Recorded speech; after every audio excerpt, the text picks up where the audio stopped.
Hello, everybody. Jon Thompson here with Community.Connect.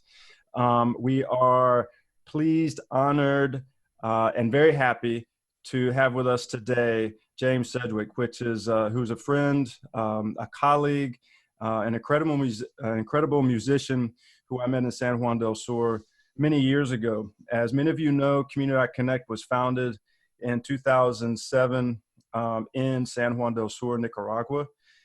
Small fishing town out on the Pacific coast, southwest Pacific coast of Nicaragua. And there was very little nightlife. There was a few expats that were living there full time. We had a very small but vibrant community. The local population there at the time was still kind of trying to figure out tourism and how this growing population of gringos was integrating into the community. And one of the most exciting things for me and refreshing things for me was to see how the communities came together and bonded and even celebrated in a number of different ways through music. And James is, I think I would say, one of the founders of live music in San Juan del Sur, and what I think spread into other areas of the country, Leon and Grenada and so forth. I was in Nicaragua. I was in San Juan del Sur in February this year. Obviously, tourism is way down. This was before before COVID-19 really came into the world's view, but there were a lot of things in Nicaragua the last couple of years that have affected tourism. So the nightlife was a fraction of what it used to be. But at its pinnacle, San Juan del Sur was known for having a very vibrant nightlife with live music at numerous bars and restaurants. And again, we have a lot of credit and respect due to our friend James, who's joining me now from Barcelona, Spain. We've been able to keep up a little bit over the years, but just recently with the debut of his newest album, a project with a partner from Ireland, Mr. Shingles, the album Sedgewick and Shingles is available now on anywhere you get your digital music, whether it's Spotify, Amazon, Apple Music, whatnot. At the end of our conversation, we're gonna hear from James from that album, so stay tuned for that. But James, how you doing, man? It's great to see you. Tell us a little bit about where you're at now. What's going on? Well, thanks for the call, man. It's always, as you say, we've known each other quite a while and sort of gone different paths, obviously, but always maintained a little bit of contact here and there, and it's always good to reconnect and see you and talk to you again, man. So thanks for having me on. Of course. Of course. Yeah, so just a little bit about where we're at now, or where my family and I are at. We left Nicaragua in 2018, sort of when the political crisis hit. Unfortunately, we sort of found ourselves without any stream of income, as a lot of people did. And, we sort of kind of started just to feel like another mouth to feed, and I started to think, like, if I find work here, I'm kind of taking work away from other people that don't have any options that I might have, right? So I had options to go and seek my living other places. And, so that was a strong factor in our decision to sort of leave. There were other factors, as there always are, but that was one of them. So we were sort of, sad to go. Of course, we love Nicaragua, and we had built a nice life there, many friends and all the rest of it. But also, excited for the future as always. So for one of the reasons we decided to come to Spain, was my wife, who is South African, but also has a British passport. So with sort of Brexit looming on the horizon back in 2018, we wanted to come to Europe and get established to give our children the chance to have EU citizenship if they wanted to, because we had always thought with the British passport that they would be able to be European citizens. But with Brexit coming, it was said that you had to sort of get your residency in Europe, and if you did, then you could stay in Europe, and then in the future the kids can choose whether they want to be European citizens or not, which I didn't want them to lose that chance, right? So that was another motivating factor for us to come to Spain, which we did in 2018. What could go wrong, they say. Right. It Come to couldn't get worse. Spain. Yeah. So, and so we did. And, like whenever you move to a new place, you have a lot of struggles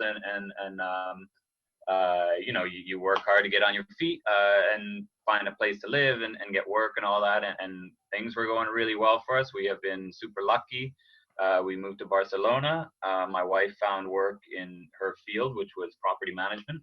And I was finding a bunch of work as a musician, and I was teaching at a vocal studio, which was a, sort of vocal coaching.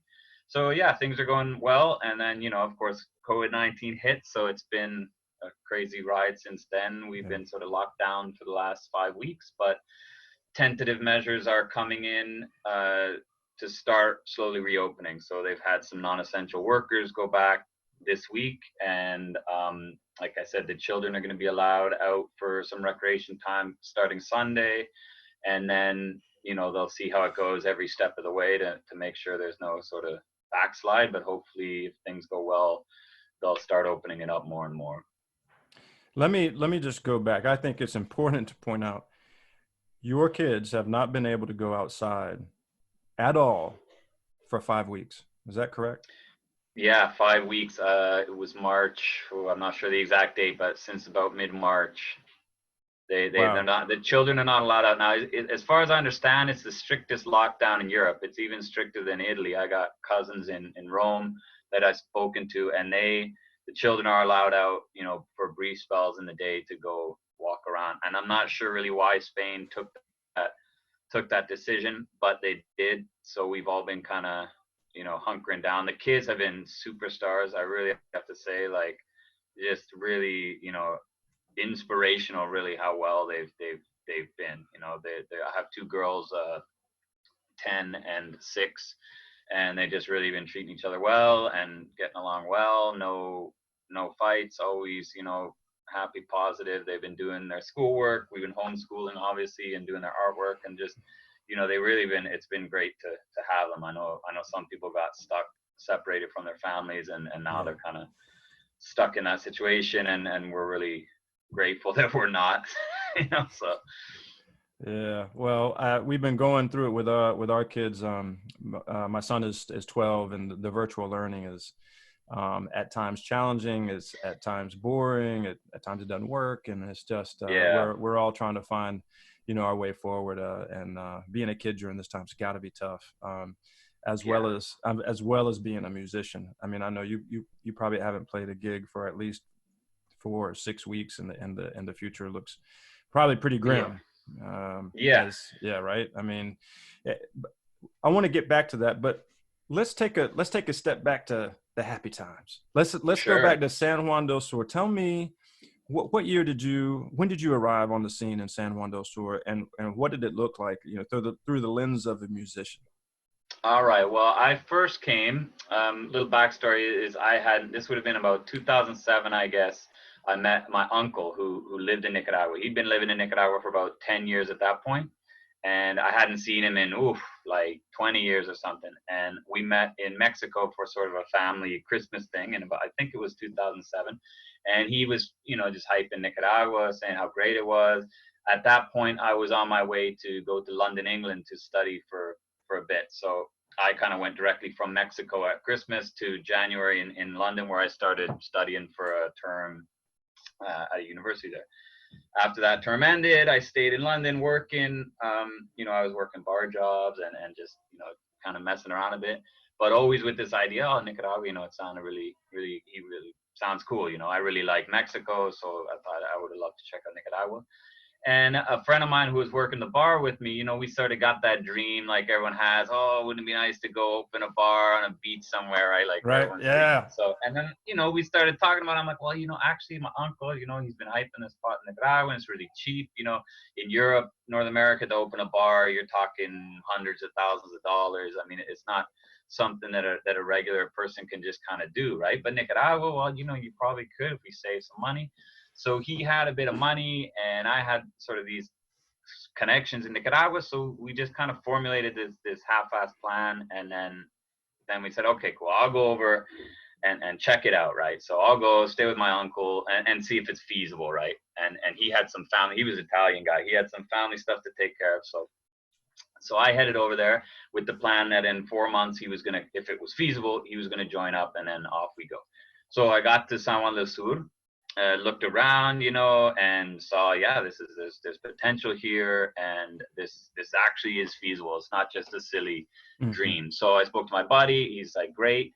But then after a month or two, he had some kind of family emergency, and this was back when like there was internet in San Juan, but everything was kind of, there wasn't smartphones really, you know, right. the connection was a lot shakier. And I remember the last I heard from him was a phone call that cut off, where he was telling me that he basically couldn't do it. He had to give the money that he had to his sister who'd had some family emergency. And so basically, like, I was in Nicaragua without enough money to do the plan we had wanted to.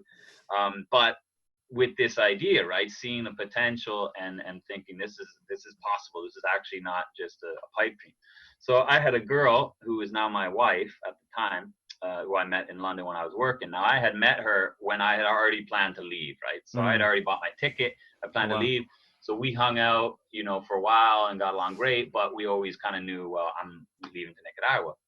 So, but we were still in touch and everything. And she said, well, why don't I come for a vacation there? I said, yeah, of course, cool. So she came for a vacation, I think 2 or 3 weeks or something. And we traveled all around Nicaragua. We went to Rio San Juan and up to Maragalpa and, you know, a bunch of places.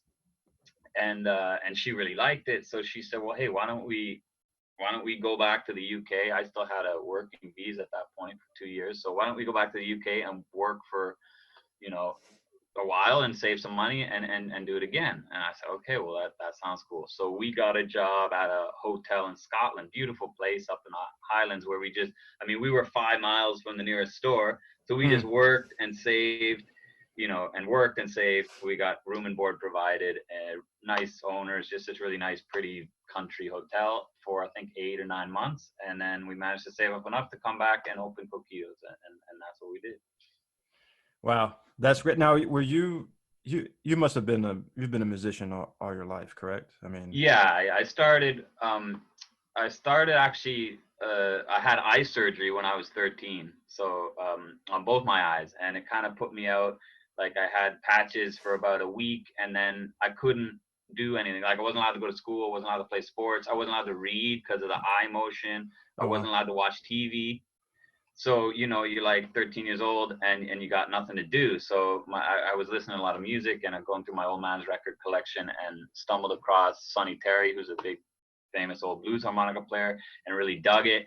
And so he bought me a harmonica, you know, like, pass some time, right? And then that was kind of it. That was my start in music. And so since then, yeah, I've always been a musician. And to speak to a little bit the live music, when we came back to open the bar, you know, when you open a business, you're trying to look for what can you do to make it successful, right? What can you do different and better than your competitors, right? And that was one thing that we thought we could do. Was there wasn't really much live music, certainly not as a consistent thing. So at the time, you know, there would be like serenatas, or if you had a wedding, you know, you would get a band, or during like Semana Santa, of course, they would have big bands come in, but there wasn't any sort of Friday night live music, regular basis type thing. So we thought that was one of the things that we could focus on to do differently. Yeah. So, and I imagine when, you know, I've been, San Juan's been my second home for 22 years now, 23 years now, right? And I went in 1998 when there were still cows on the street, no cars or taxis, just a whole bunch of bicycles.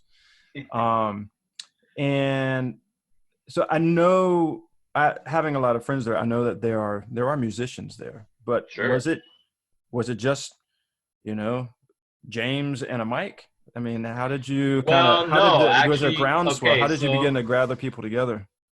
Well, I just, you know, like you used to do back in the day there, right? You just ask around. There was no, you know, there was no internet site for musicians in San Juan. So you just ask around, right? You say, who are the musicians in town? So I was quickly introduced to a guy who since become a good friend and still a good friend, whose name is Julio Larios. I don't know if you know Larios family, but they're, I know the Larios family. Julio's, right? Yeah, awesome. Yeah, love Julio. So you know Julio, right? Cabeza de ajo, they call him. Yes. Yeah. super nice guy, right? So, I was quickly directed to him, and we started to talk. At that point, he was really involved in the church, and wasn't sort of interested in playing sort of bar gigs and stuff like that, but introduced me to like Mache Flores and other, Maru and other musicians, right, in the town. So I quickly started to know them, and thought like, okay, well, this is, we can work with them. And they were obviously musicians. They're always happy to work, right? If you go to the musicians and you say, hey, I'll pay you to come play, they're like, all right, great, I'm there. Yeah. So it started like that. We started with a regular night, Fridays. I think Fridays and Saturdays we had live bands. So we had one. Fridays was the band that became my band, the Pobrecitos. But originally I didn't play in the band. I hired them, and they were the local Mache and Maru and Julio Herrera, Don Bigote, as he became to be known. Yeah. So that was sort of the set band at first for Fridays. And then Saturdays I would try to bring in a band from, say, Masaya or Rivas or one of the other things. And then Thursdays we started the open mic, right? So the open mic idea was to try to get, we really always, right from the start with Coquitos, wanted to have the local market and the expat market, right? So as you know, there was several bar businesses in town catering mostly to the expat market, right? Mm-hmm. And I understood that they had money, and expats like to go drink, and there was surfers. There was always people to go and drink, and they like to be served in English and to have hamburgers on the menu, all that kind of expat service that people like when they go on vacation. And we didn't want to, discount that market. It's a big market, but we thought that two things, just because we don't like it. Like I don't want to go somewhere and open up a business just for people that are from outside. I don't know. I didn't like that approach, right?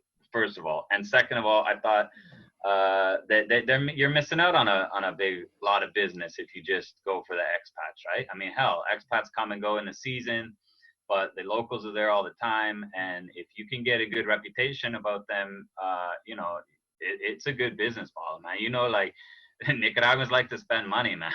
Go out, like they're happy to toss the money and buy a table full of food and drink and stay there all day, right? So So that was our sort of business plan, is how do we appeal to both markets? So we did a lot of marketing in Spanish as well as English. We would do like announcements at the baseball games. Rivas Radio. I remember going out to Radio Rumbo and Rivas. Yeah, that's right. Yeah, man, we recorded a spot for Radio Rumbo and would have that aired, and just did a lot of marketing to that, and it worked, right? Like we had the open mic would be a really cool mix of expats and locals because of the music, and you would get like old people, young people, like taxi drivers and real estate developers. Like everybody would come, right? Because it was a fun night, and the music would be a mix. We would have local musicians playing, Spanish language, trova and Nicaraguan music and everything else, and then expats playing classic rock. And so that's how that started. Isn't it amazing? Well, it's not amazing, actually, when you think about it, how music cuts across all the class structures and cultural boundaries that are obstacles to other types of endeavors, right? When we think about community development and what people share, what are the commonalities, so that there can be some cohesion and movement forward, right? And music is one of those beautiful things that touches everybody in different ways, in different languages and different forms. But I marveled, I loved just watching that happen. And as you know, I've done a lot of different social initiatives in San Juan Del Sur through Community.Connect with youth sports and environmental awareness and recycling and business development. We've done a lot of stuff, but one of the most rewarding projects that I ever worked on was a project called it was Music Fest, and it was a weekend long music festival that for me just it pulled the levers of my passion for music. I'm not a musician myself, but I love music, and I was able to combine that with some, fundraising for some of the community work we were doing. But that was just one weekend. And you were doing this with Monica at Coquito's for how long? I mean, how long did it last? What was kind of the crescendo of Coquito's? When you think back, what was like well, the Coquitos top? was about just under 2 years we were open. And again, not to go into super details, we ended up closing because of a dispute, shall we say, with the landlady. Mm-hmm. So it was not like we didn't want to close, but it just became apparent that we were not going to be able to continue with that landlady. And unfortunately, as you know, when you close a business, it's a bit tricky to get it open again. So so we sort of, and also the other thing that happened, not to veer away from your question, but was when we closed Coquitos, the other venues around town saw that we had been successful with live music. So then they wanted live music, and that sort of really was the seed that started more and more places having live music, more and more musicians. I mean, when I came there was not a single musician that could make a living in San Juan from music. And Agreed. by the time I left, there was at least 4 or 5 making a full-time living from music in not just San Juan. They would go play wherever there was gigs, but the bulk of their living being in San Juan, including musicians that relocated from Masaya to San Juan or Managua to San Juan because, it was a good scene. And in fact, we left Nicaragua, so the business closed, and we stayed about 2 years longer. I was playing music around and stuff like that. And then we moved to Mexico for a year. And when I came back, we moved to Leon because I wanted sort of a bigger sort of town, thinking about, whatever might be better for music opportunity. And also my girl was growing, maybe the schools would be better, et cetera, et cetera. But I found actually the opposite, that the musicians in Leon didn't get paid. They just didn't get paid. I had friends from Leon that were musicians. That's why I moved there, and we were playing together. But the rate at which they were paid was far less than San Juan. Really, the only 2 places at that time, and I don't know if it's changed, that you could get paid a decent wage was Managua and San Juan. A little bit in Granada, but Granada didn't support. It's how much bigger is Granada than San Juan, right? Like 10 times at least, 20 times, but it didn't support half as many, or maybe it supported 4 musicians full time or something, about the same. So San Juan, you could go, there was work, and it was decently paid, so that's sort of how that played out.